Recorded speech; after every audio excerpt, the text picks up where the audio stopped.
നമുക്കിന്ന് പെട്ടെന്ന് തന്നെ ഒരു അൽഫാം ഉണ്ടാക്കിയാലോ. അതിനുവേണ്ടി സവാള, തക്കാളി, പച്ചമുളക്, ഇഞ്ചി, വെളുത്തുള്ളി, മുളക് പൊടി, മഞ്ഞൾപ്പൊടി, ഗരം മസാല, കുരുമുളക് പൊടി, അല്പം തൈരും കൂടി ചേർത്ത് നല്ലതുപോലെ ഒന്ന് പേസ്റ്റ് പരുവത്തിലൊന്ന് അരച്ചെടുക്കാം.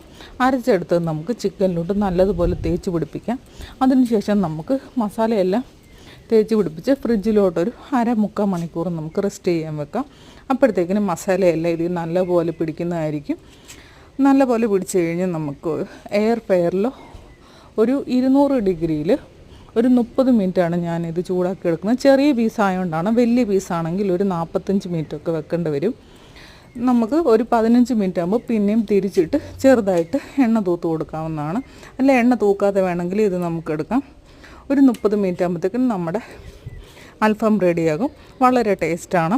അപ്പോൾ എൻ്റെ വീഡിയോ ഇഷ്ടപ്പെടുന്നവരൊന്ന് ലൈക്ക് ചെയ്ത് ഷെയർ ചെയ്ത് സബ്സ്ക്രൈബ് ചെയ്യുക. അപ്പോൾ അടുത്ത വീഡിയോ കാണാം.